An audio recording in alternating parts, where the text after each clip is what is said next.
Okay, good evening, everyone. Welcome to the first of our online events for the Digital Media Society. This evening, we are going to be talking about NFTs, their place in the digital marketplace, where they came from, and where they're going to be going forward. This evening, we have Professor Sarah Cook with ourselves. She is a professor of museum studies, specialising in information studies at the University of Glasgow. She is also an academic fellow at the Tate and a curator of new media and digital art. What we're going to do before we start chatting this evening, we're just going to watch a short video on NFTs, and then we'll begin the conversation.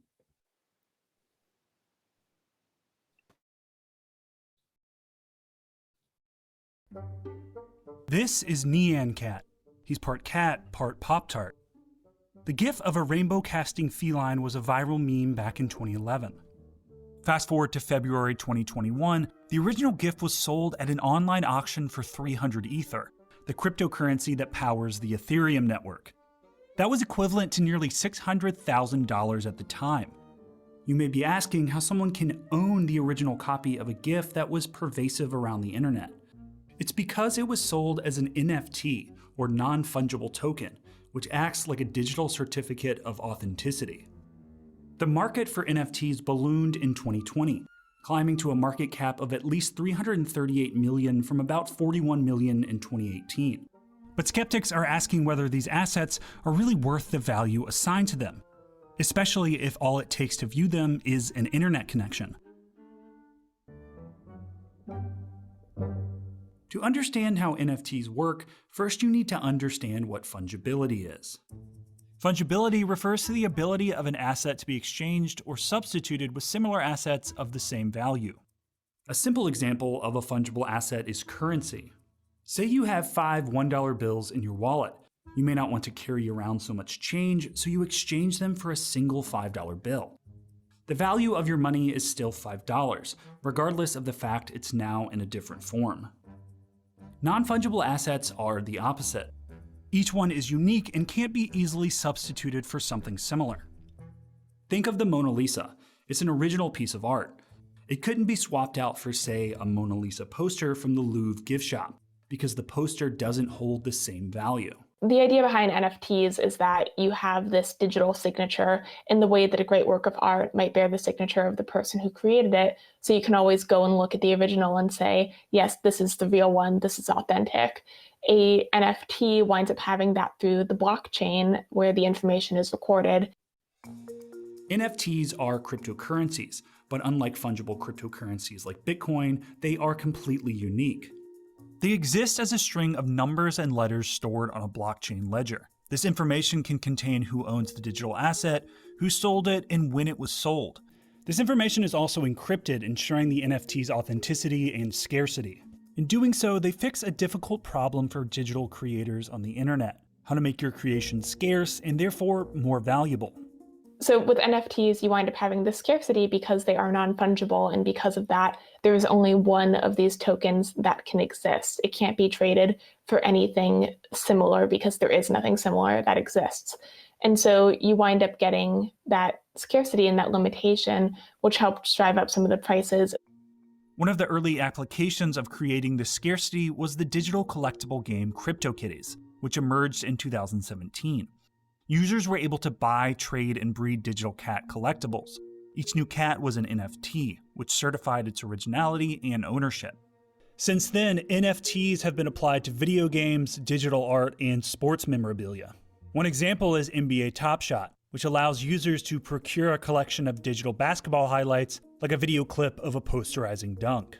All highlights are NFTs and have become big business. By mid-March, NBA Top Shot had clocked in over $338 million in sales since it went live in October 2020. Non-fungible tokens are making their way into the mainstream art world as well. Auction house Christie's opened bidding for its first purely digital art NFT. Bids rocketed into the millions of dollars. People are really excited about NFTs because, unlike with the blockchain underlying Bitcoin, you can do a lot more complex things with it. You can wind up setting terms within it, such as, the original creator, upon each resale of this asset, will get X amount, or you can take it and you can have an NFT that itself mints other NFTs, and it winds up having all of these really untested applications. The surface has only been scratched in terms of its potential. Along with all the hype around NFTs, experts have raised some concerns. One issue is that not all NFTs verify the person selling a digital art piece is actually the original creator. This is difficult, particularly in online marketplaces. One of the concerns is that anyone can essentially go on a lot of these marketplaces and say, I am the person who created this token, and it can be really hard to verify that, especially if you don't know who they actually are or they're saying someone that they're not. And some are skeptical that ownership alone makes digital assets valuable. When it comes to digital art, a buyer owns the original digital painting, but the person can't keep others from copying the image and sharing or changing it online. You have had a lot of scams in cryptocurrencies just historically. And so the concern is that, people are hyping these up. They're saying like, go buy these NFTs, it's great. But in reality, there's always got to be a buyer for there to be a seller. And people might decide all of a sudden, let me cash in my profits, and someone's going to be stuck holding the bag. Proponents are bullish on the potential for NFTs, but critics are wary that it may be a digital bubble in the making.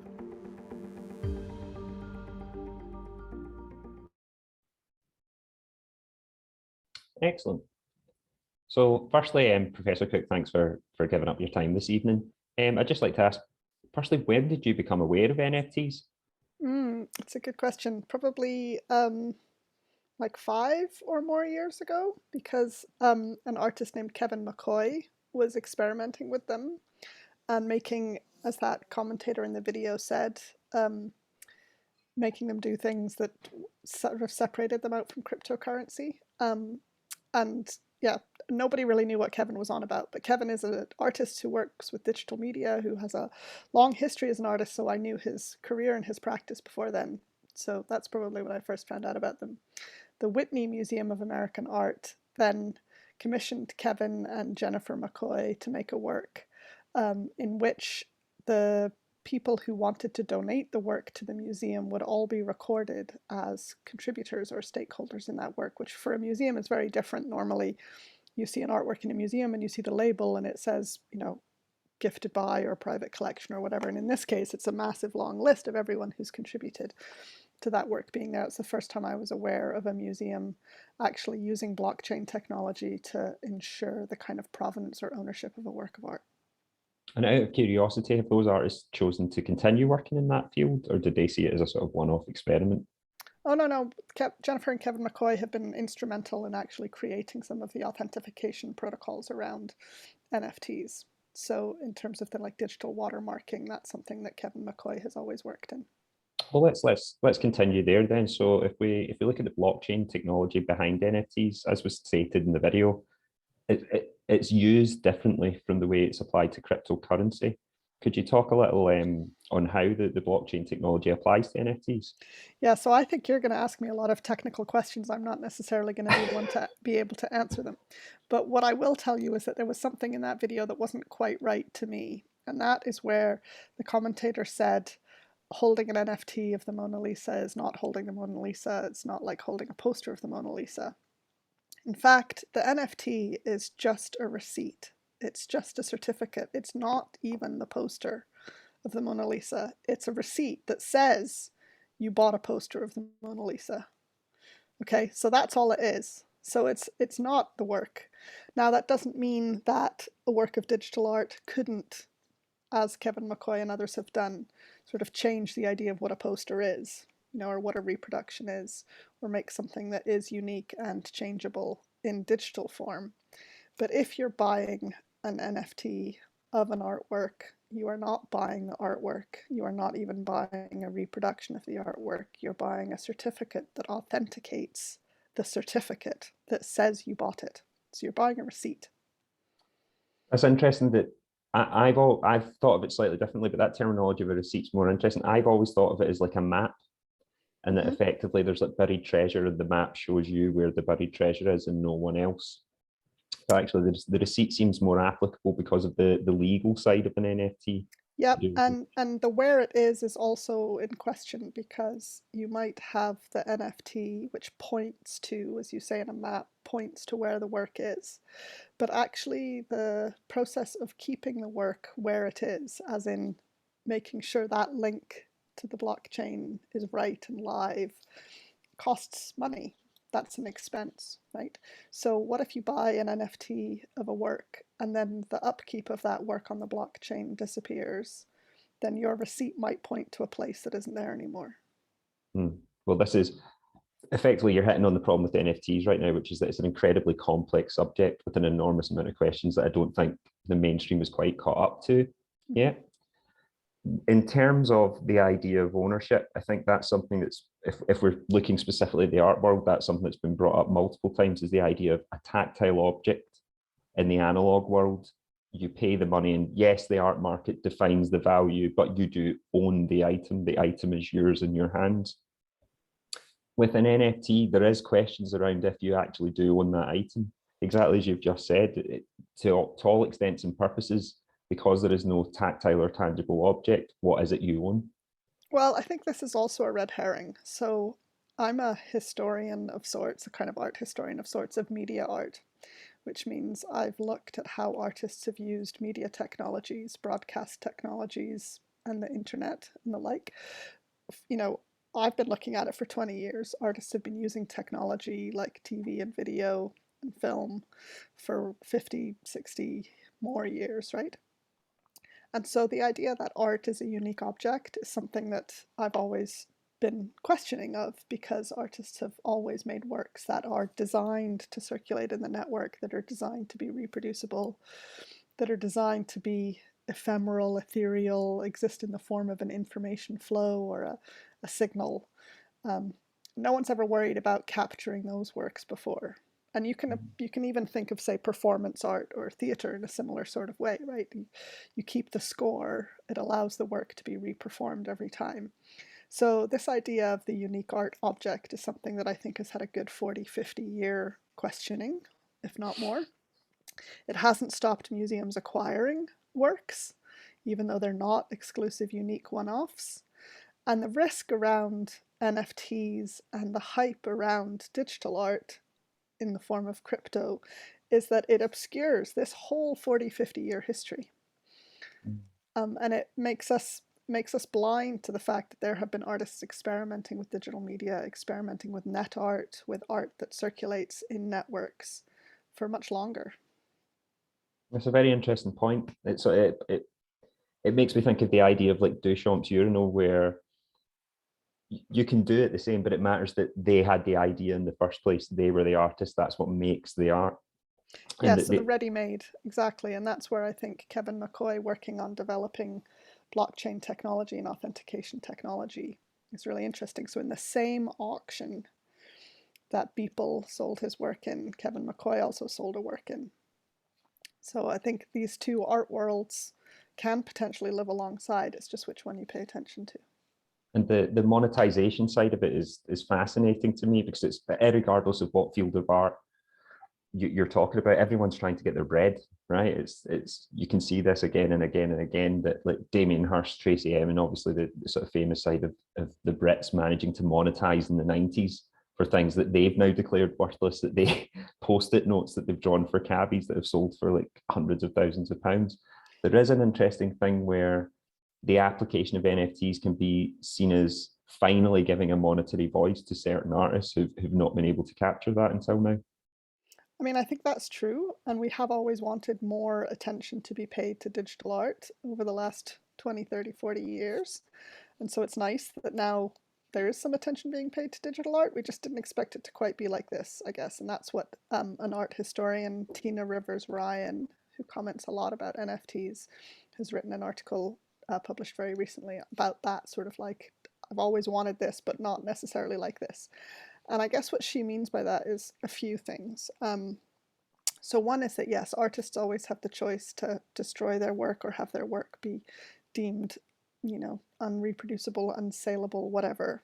The value of art fluctuates. The idea of fungibility, I was taught by an art critic who said to me that when I buy a drawing, I'm trading a piece of paper with a drawing on it for another piece of paper with a drawing on it, because essentially I'm not really ever owning art, right? I'm just looking after it for a period of time in the same way I look after a tenner in my wallet, right?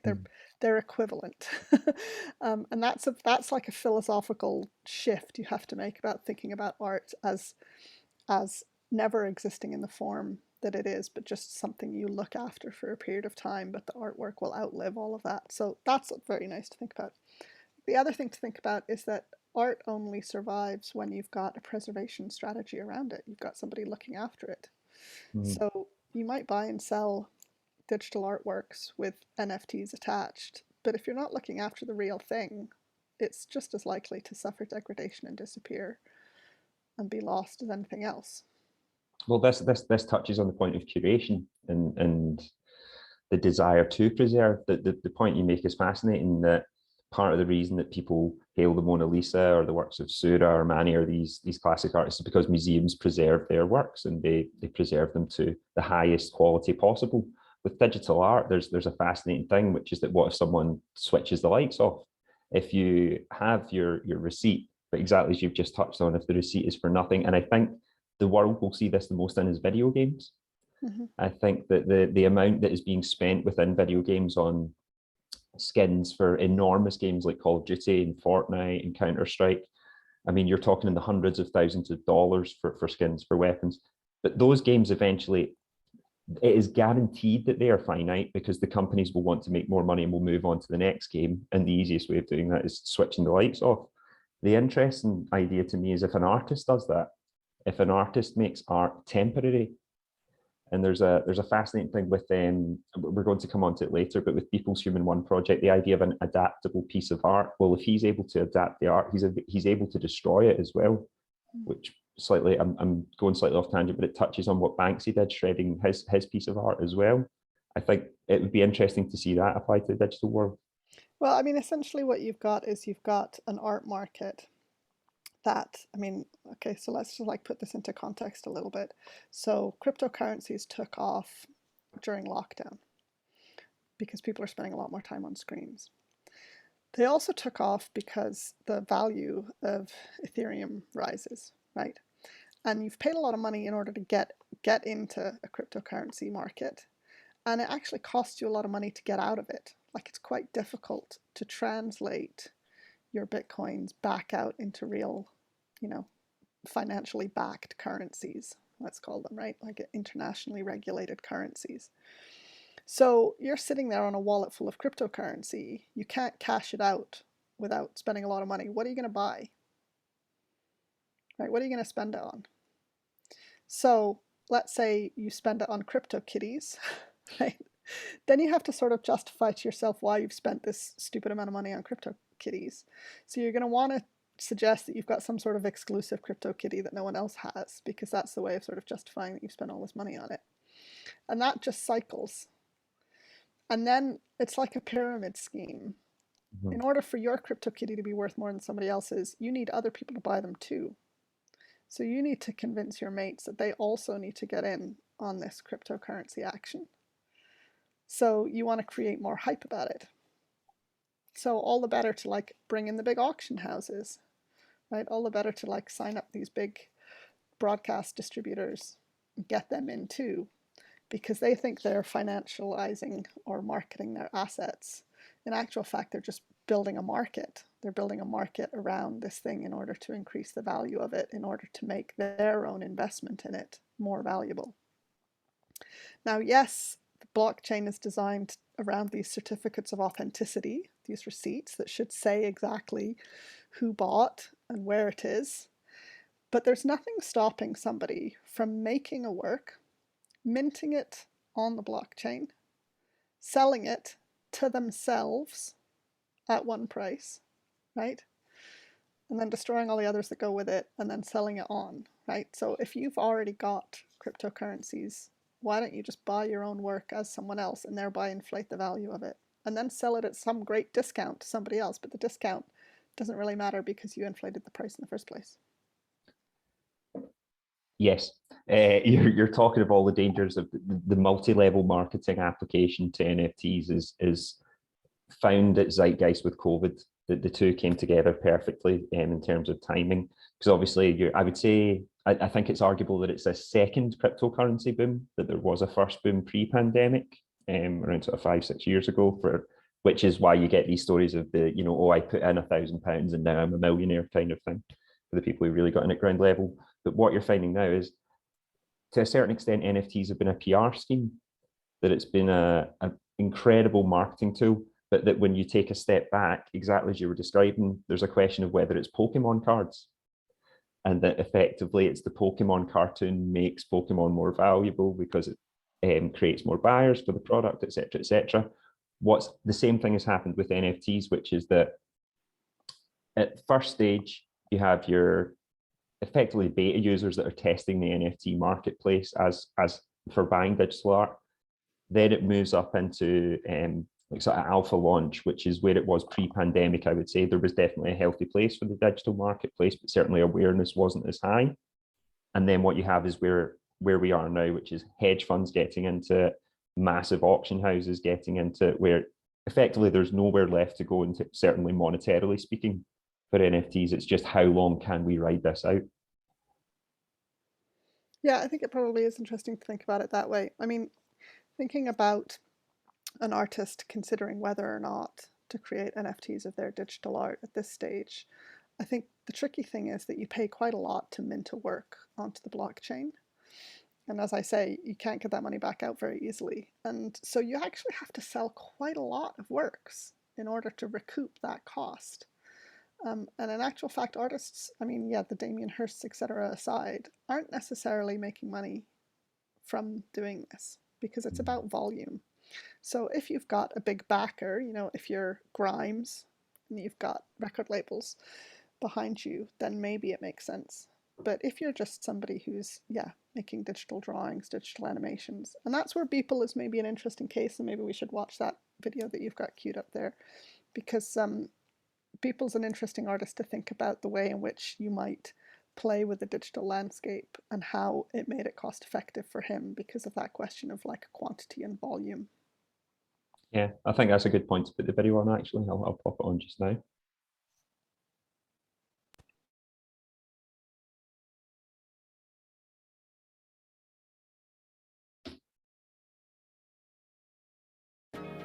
NFTs just got real. Well, tangible, that is. All thanks to digital artist Mike Winkelman, aka Beeple.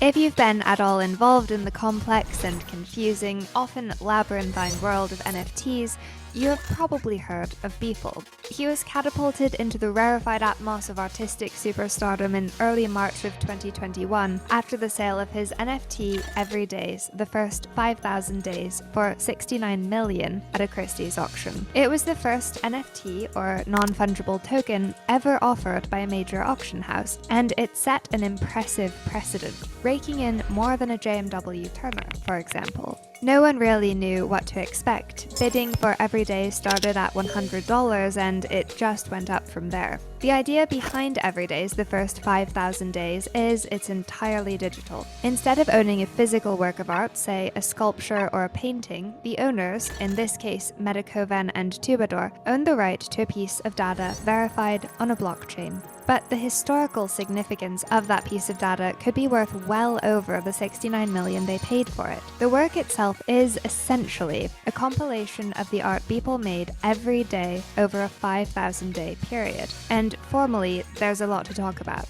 There's political satire, sci-fi and psychosexual content, and cartoons for starters. It's been tackled by art critics like Ben Davis and Will Gompertz, the former having painstakingly viewed all 5,000 images, much more fully than we could ever hope to do in this video, so if you're interested in a more in-depth look at this particular work, we've linked their articles in the description box below. Now, however, Beeple is pushing the boundaries of how we understand digital art and what NFTs might be even further.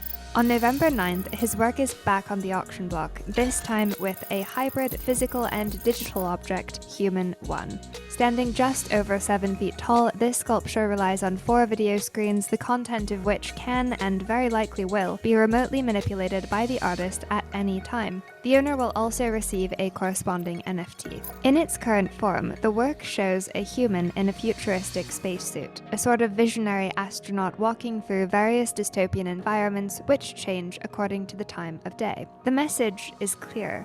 Human 1, the ostensible subject of the work, is going where no human has gone before. So too is Beeple. According to Christie's, both the object and its NFT display dynamically changing imagery drawn at random from a data pool of the artist's visual creations that is accessed via the Ethereum blockchain. Over the course of his lifetime, Beeple intends to seamlessly add to and evolve this pool of imagery in response to current events. For Beeple, this work represents a significant art historical moment in that it radically alters our conception of what art is. He says, while a traditional work of art is more akin to a finite statement, frozen in time at the moment it was completed, this artwork's unique ability to be updated makes it more akin to an ongoing conversation. In other words, Human 1 is something the viewer can come back to, and get something new out of each time, because the work itself has become something new each time. The artist's statement is subject to change, it has room to evolve. Bidding is expected to exceed $15 million, but the long-term significance of this new art remains unclear. So what is the last word? According to Beeple, there isn't one. What are your thoughts on Human 1? Feel free to let us know in the comments below. And if It's a little bit of a like and subscribe chat after that, so I think we can pause that there. But I certainly, one thing I think that was fascinating about the Beeple quotes there was what we were talking about the idea of NFTs and marketing. The fact that he's saying this is a unique piece, this is going to be adaptable in ways that it's completely not true, obviously, that that's not a unique idea. It's simply that his ideas are at the forefront of the NFT marketplace just now. Well, I've been working, as I say, kind of in a history of media and digital art for a long time, and so there is actually quite a long tradition of what we would call generative art, which is artworks that's executed by computer code, by software, and artworks that change over time and that change constantly. And now with artificial intelligence and machine learning, you're seeing a lot more of that kind of generative art, which is every time you come back to it, it's something different. So that's not a very new idea. Is Beeple's version of it an interesting one? Like just watching a kind of astronaut walk around, you know, what's interesting about that over time? I don't know. Even recently at Glasgow, as part of COP26, you might have seen John Gerard's work projected outside the Hunterian, which was a flag on fire as part of COP26. And John Gerard makes generative artwork, so he makes artwork that is never ending and ever changing, and it responds, in that case, was responding to climate data and live conditions, and that was affecting the digital image. So that, again, I think it's an example of where this current hype around NFTs is really changing how we think about a history of artistic production with digital technology. There's often many more interesting examples out there. I have to agree, and actually I think that, to be honest, they're in the analog art world as well as the digital art world. When you think about there's the composition that's being played over 500 years. Jem Finer's Long Player. Exactly, right. And it's like, well, there you go, there's a perfect example of art that just is constantly ever evolving, because the rooms that they're played in, the people are ever changing as well as the piece itself. Something like that. I think what's interesting is, and I'm not actually bashing people for it, to be perfectly honest. I feel like if the money's there to be made and the marketplace is that hungry for it just now, make hay while the sun shines. Artists, what a lot of people don't realize is many times over, artists do not receive the high amounts, even when they're paid in their lifetime for their pieces, because they're being sold the second or third or fourth time. And it's only those very final pieces that they make that will actually make them any money directly. Whereas it appears that NFTs are adding, to a certain extent, a safety in place for these artists to continue making money throughout their lifetime. Yeah, so I think the resale rights is interesting. And in the 1960s, some artists, including an artist named Hans Hacke, did create the artist resale rights agreement, which is up to artists to use to say at the point of sale of their work that there is a resale right that comes back to them. And that agreement has been adopted in various places with various works, but not consistently. And I suppose this is one example where the blockchain, because it does certificate and authenticate the certificate, that kind of loop, there is potential there that you could write into the contract at the point of sale that you get a resale right, and that will make sense for musicians and for artists who are creating kind of objects from what is otherwise a very fluid distributed media. But it's up to the artist to do that. I mean, the NFT contracts don't do that naturally of their own accord, and like anything else, you got to write it in and you got to make sure it's enforceable. It's a huge problem in the art world is there's no polite way of putting it, the lack of focus on unionization. The fact that if you compare it to, say, the sports world, for example, when you look at the amount of agents that are backing players and the effect that unionization has on the monetary value, even something like reselling is a perfect example, where a player moves to a club, player moves to another club, and the first club receives X percentage. These are the norms. Whereas with artists, there's definitely a disparate nature to the art world, where it's very rare for, yes, you get artists who come together to form sort of an art house of a movement to a certain extent, but it's rare that becomes a monetary proposition where they're coming together almost in a workman-like fashion. Well, I guess what we're seeing with the big auction houses is they're performing that role. So by setting a standard for what an NFT is, and setting a standard for what the buyer gets, they're then conditioning how this marketplace will evolve. And so they're, it's kind of putting artists to have to align with those conditions. And unless the auction houses really listen to the artists and really develop things like digital preservation strategies around the original work, or paying the cost of keeping it tied to the blockchain, keeping it in the IPFS, unless they're doing that, then some artists will get by in this new system and others won't. And I don't think we should blame the artists for not being unionized. I think we should actually hold the kind of big conglomerates that are creating these conditions to account. Actually, that's more important. And in terms of so it's one of those ones I've got about 3 questions that I'm wanting to ask all at the same time. In terms of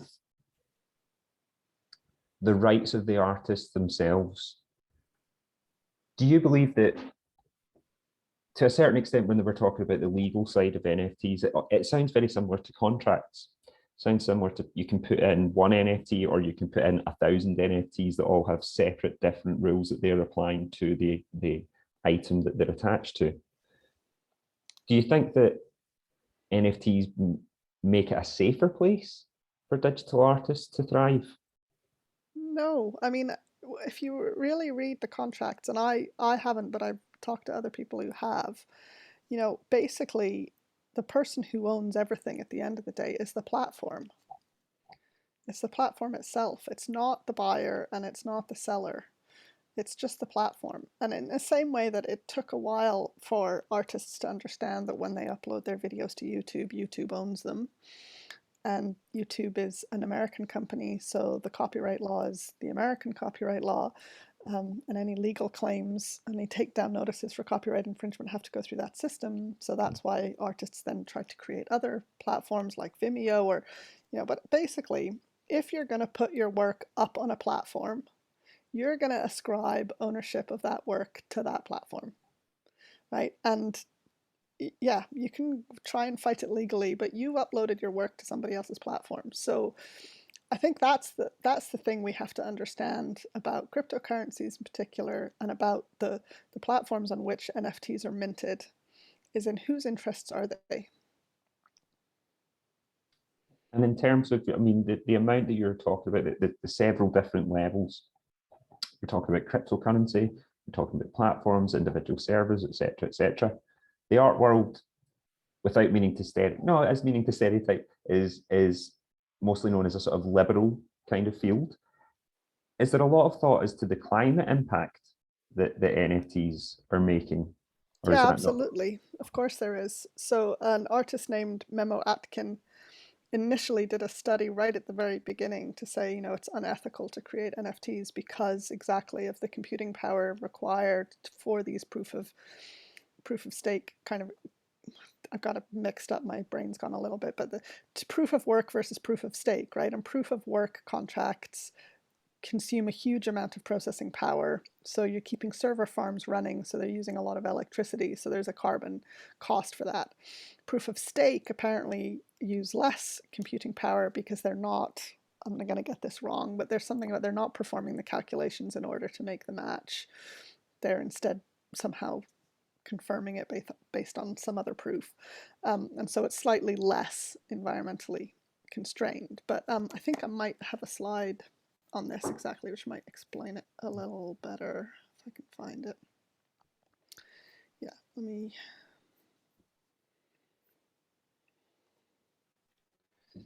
So the unreasonable ecological cost of crypto art, energy usage equivalent to an EU resident's electricity consumption for 77 years, flying for 1,500 hours, driving 838,000 kilometers, boiling a kettle 3.5 million times, using a laptop for 2,500 years, or using a computer for 636 years. So Memo is an artist who makes generative digital art of the kind I was talking about earlier, and he has been one of the ones who's been very vocal about this, that yeah, one artist's multi-edition NFT will have this massive footprint and 160 tons of CO2 emissions. So there are plenty of artists working in the digital field, making digital art for the last 20, 15, 10 years, who just on principle will not make NFTs.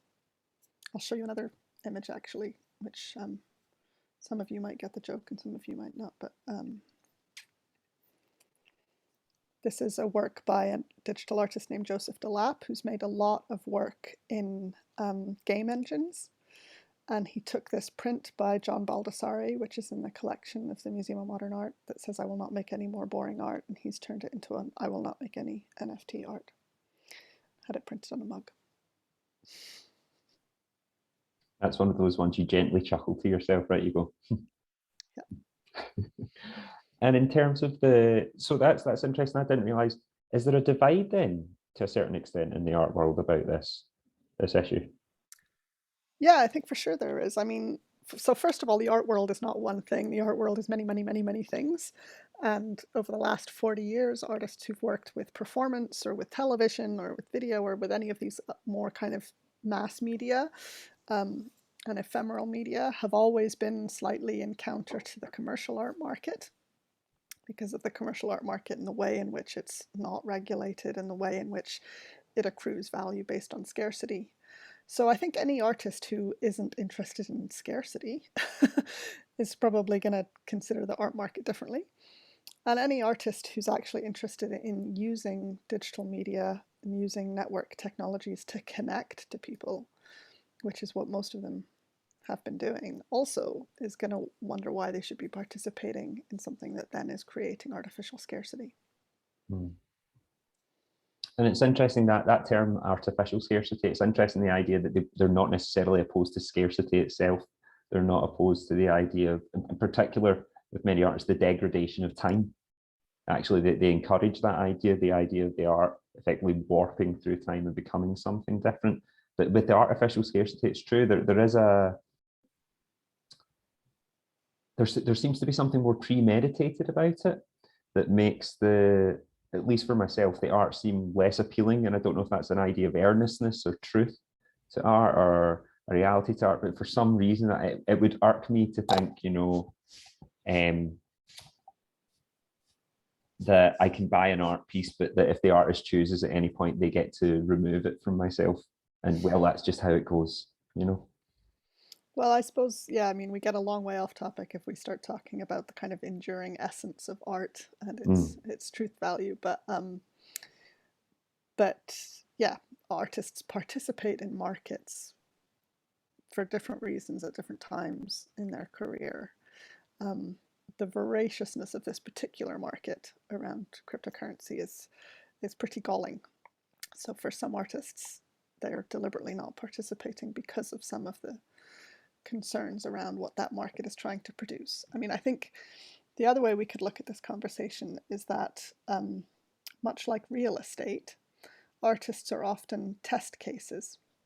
So artists will move into a rundown neighborhood and they will fix up the warehouse buildings into studios, and they will open coffee shops, and then suddenly that rundown neighborhood becomes the cool place to be, and then the artist can no longer afford to live there because the property developers move in. This is the same with technology.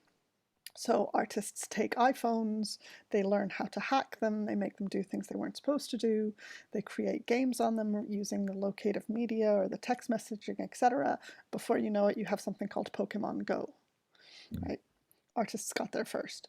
So it's a similar sort of thing. Are the crypto markets currently using artists to legitimate large-scale money laundering for the sake of their own benefit?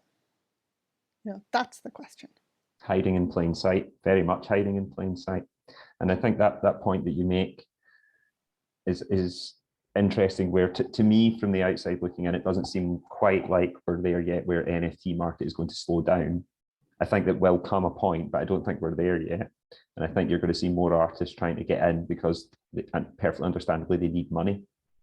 I completely understand it. But actually what's interesting is the NFT application in the art world really eventually isn't the question. It's NFT application as a general idea. If something like the metaverse, which I don't think will happen, but if something like the metaverse happened, what would blockchain technology look like within that? I find that interesting. I hadn't put two and two together there with the idea that they're test cases, they're guinea pigs, but it certainly seems applicable.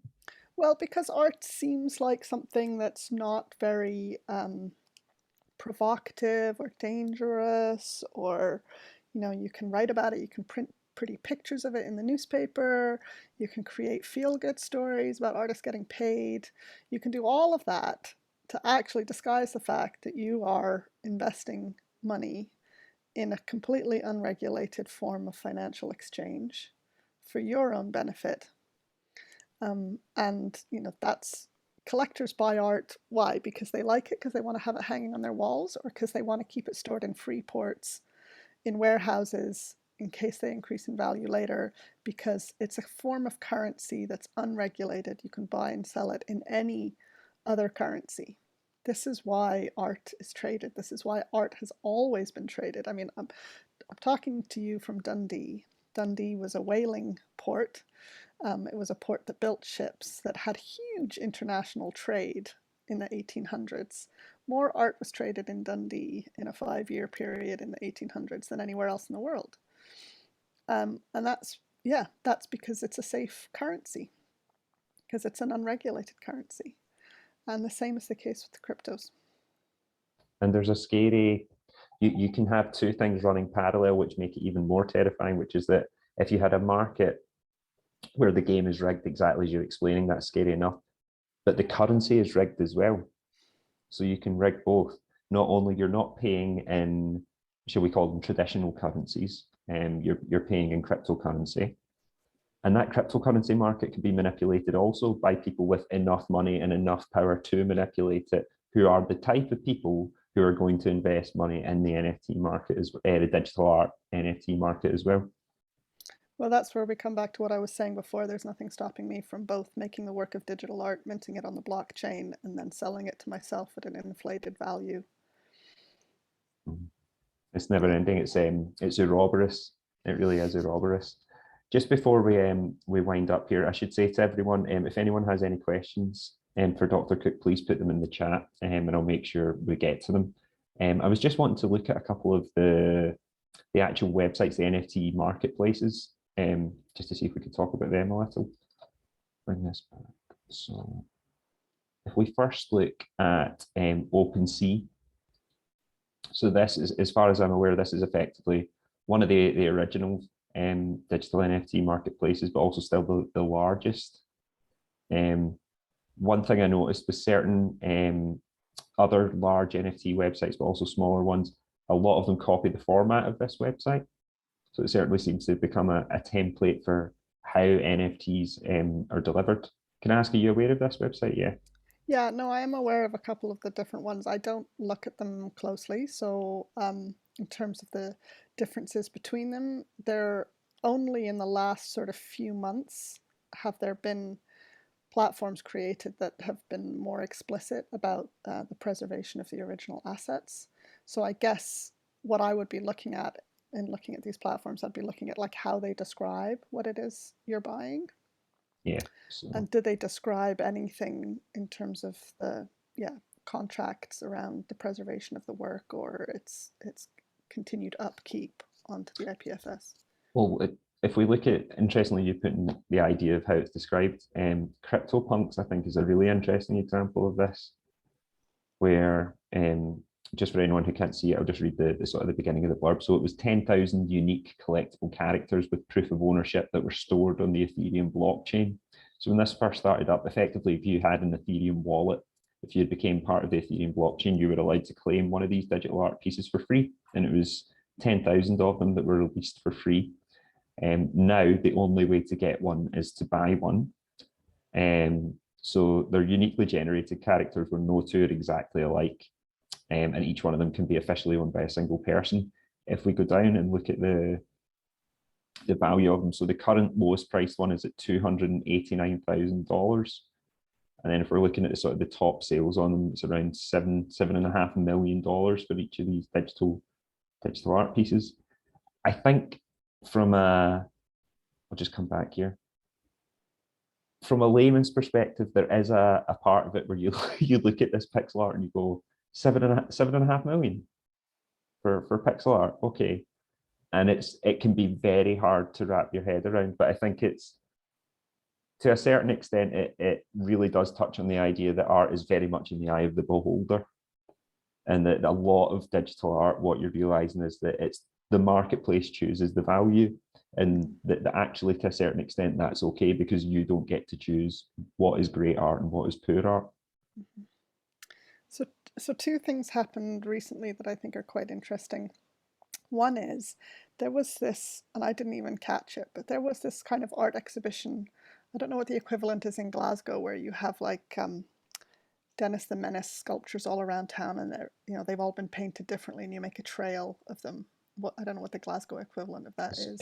Ur Wully is okay, so it's a guy sitting in a bucket. ones, or over here we also had penguin ones. Anyway, there was a project like that, which were stormtrooper helmets. And each stormtrooper helmet had been designed by a different artist or painted up by a different artist.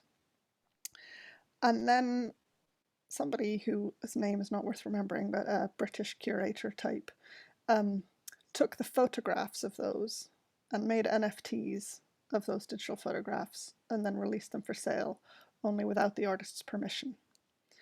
So Damien Hirst was one of those artists, Anish Kapoor was one of those artists, quite big names who had willingly participated in the process of making these stormtrooper helmets for whatever that art event, art auction was. But obviously hadn't read the fine print about the photograph of that. And the photographs were then turned into NFTs, or were minted with NFTs and offered for sale. So that sale did not go ahead once it became apparent that the artists had not given their permission for their works to be turned into NFTs. But I think that Damien Hirst and others have also mounted a legal challenge. So that would be quite interesting if there's a precedent that then gets set. Because as was commented on in that first Wall Street Journal video that you put up, the person selling it doesn't even have to be the person who made it or owned it in the first place. So that's the first thing I think is interesting. The other thing that's happened is that there's a magazine called Art Review, and every year they release their Power 100 list. And their Power 100 list is supposed to be the 100 most powerful people in the art world.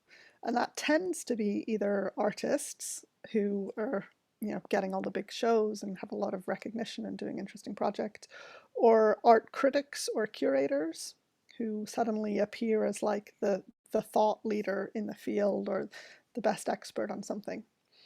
And this year, the Power 100 list, number 1 is the NFT.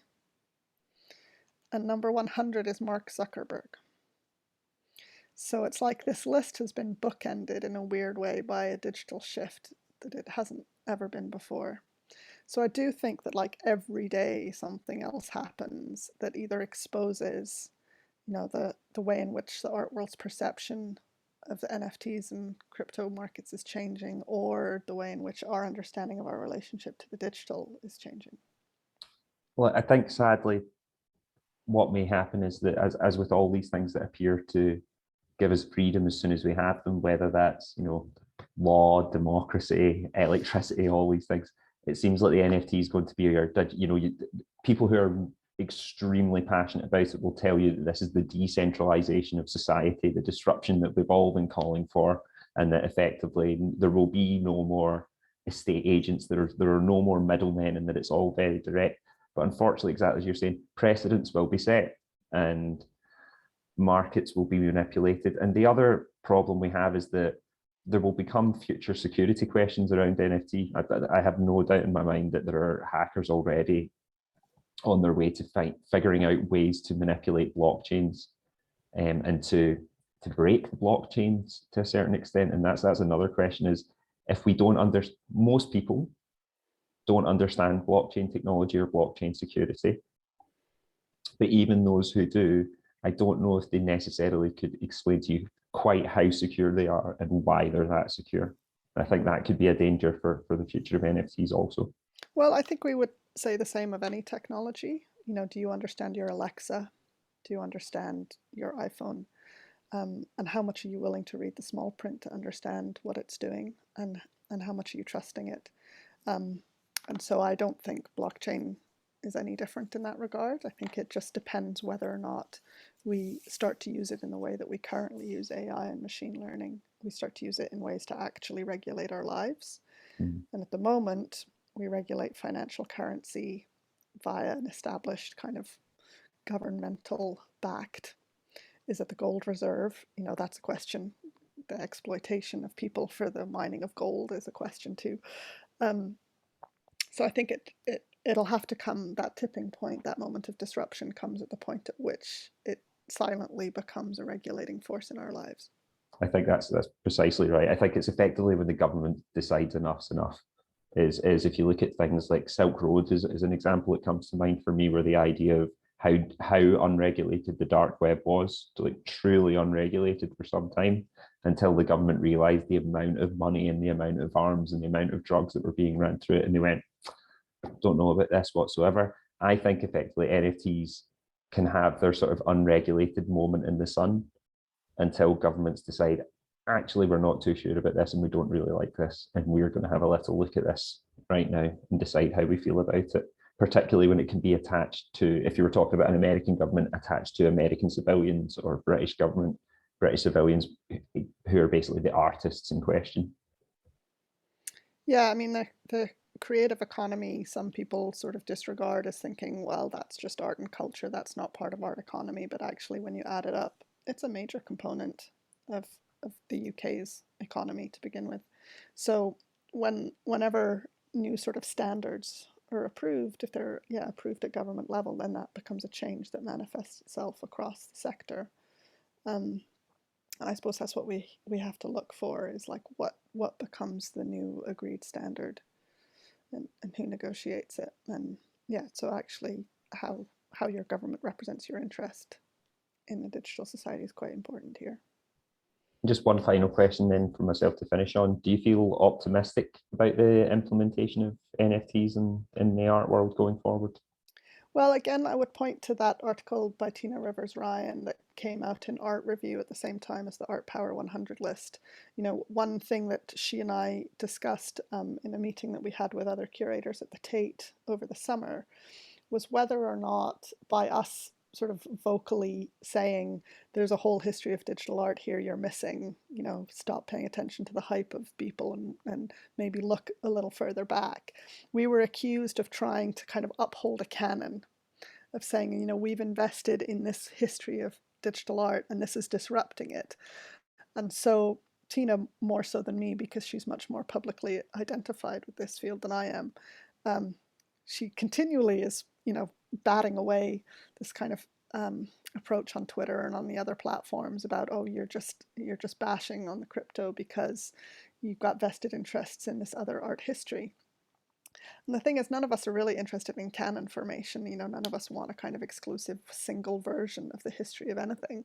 We want a very varied, multiple version of that history. Um, so, so yeah, of course I'm optimistic, because I'm optimistic about the future of digital art in general, about what artists do and how they challenge platforms and how they reuse technologies, and how anytime something new comes up, it causes us to rethink what came before, right? So looking at that Beeple project of the astronaut walking, you know, makes me rethink Julian Opie's work. I'm not that interested in Julian Opie's work, but now I recognize that it's got a new importance when you put it alongside that Beeple work. So I'm always interested in that sort of feedback loop that happens with any new development. Excellent. Okay, on that note, I'll finish up, but there are a couple of questions, if that's okay, to fire at you. So the first one comes from Michael. He says, I've seen some articles saying that NFTs could be being used due to money laundering. What are your thoughts on that claim? I think they definitely are. I mean, they definitely are. Any unregulated currency. So yeah, any great proceeds you have, you want to put somewhere where it's not going to be looked too closely at how the money got there. You can do that with cryptocurrencies. So and then if you've got a lot of cryptocurrency sitting in an account, as I said, what are you going to spend it on? I mean, at the moment, I think the only thing you can actually buy is a Tesla, right?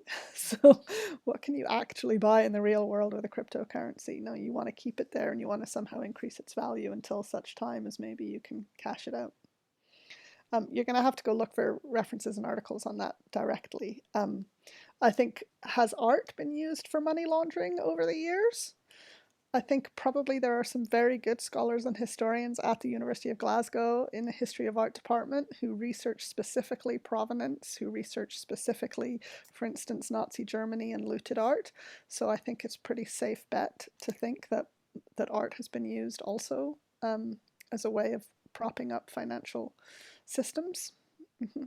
There was a famous case very recently, actually, it was in the last year, where there was it was an Eastern European world leader who'd bought a Da Vinci, and then it turned out it was like 400 million, I think it was, all very black market. It turned out it wasn't a Da Vinci. Yeah, so there are a couple of interesting cases of the Da Vinci. One is the Salvator Mundi, which was actually bought by a Saudi Arabian prince and has not been seen since it was purchased. And the question there has to do with the restoration of the work. But there's a couple of, there's some really brilliant documentaries about it on various online platforms you can watch. I'm also glad you fact-checked me there, because I got that horrendously wrong in my my recounting there. And just one other question here from Chloe. So she's just asking what you think the value of our relationship to the digital is in the conceptual age. Right, yeah. I mean, it's quite tricky, isn't it? Because I mean, you're looking at me, I'm surrounded by physical things here, and yet I'm someone who spent 20 years looking at digital things also. So I think we go through waves of like being excited about what the newest thing is, and then we regress and we go back to what we think is solid and stable. And I think we suffer kind of nostalgia around earlier forms of the digital, and that nostalgia balances with our excitement about new forms of the digital. So I think, value is a tricky thing to make a universal generalization about. What's a value to me is not necessarily a value to the next person. It's where we have consensus around things that we all jointly agree are valuable. And so I think if you thought about something like privacy or the right to be forgotten, or any of these other sort of digital environments that we've, as a society, decided are valuable and we fought for, then I think that's kind of interesting to think about it that way, rather than making this distinction between the physical and the digital, to actually think about what's the kind of action that has the shared value about it. And I think that shared value, to a certain extent, appears to be a balance between the analog and the digital. I mean, the point you've just made about the books, I entirely understand it. Why do we not all just have a Kindle and blank bookcases? For myself, I think what's interesting is some try to reject the idea of both happening in tandem. So for myself, I enjoy, I have a Spotify account and I enjoy it because I have my headphones, I'm moving around, it's great. but it's not the same as listening to my vinyl player, which is where I'm having it's a different type of joy, but they're both giving me the same artwork, just in different forms. Yeah, so you might want to look at artworks by an artist named Benjamin Grosser, and he made an artwork called Tokenize This, which when you were standing in the gallery and you scanned the QR code, it would bring you up a unique NFT, but if you tried to actually look at it, it would disappear. So it was this idea that every time it was queried, it would change and morph and become something else. So you could never actually tokenize it because it was always changing. And I think there's some really good examples of artists who are playing both with the blockchain technology, but also with the kind of behaviors that it induces in us to want to catch something or hold something or create something or feel ownership of. And the artists who are like provoking us to kind of think differently about that behavior. That's what I'm looking at. And I think that goes to something deeper where you're getting into philosophical ideas at that point, of the idea of what are we looking for, what are we trying to connect or reconnect with, and how do we get there. It's interesting. I think we'll leave that there. Thank you very much for your time to everyone. Thanks again to Professor Cook for coming to converse with us this evening. We have a social next week, so it's going to be an online pub quiz for all the digital media students that Ola is very kindly getting together for us. The event will be going up on Facebook over the next couple of days, so keep an eye there. Other than that, again, thanks to Professor Cook, and have a great evening, everyone. Thanks Bye. very much. Nice to see you guys.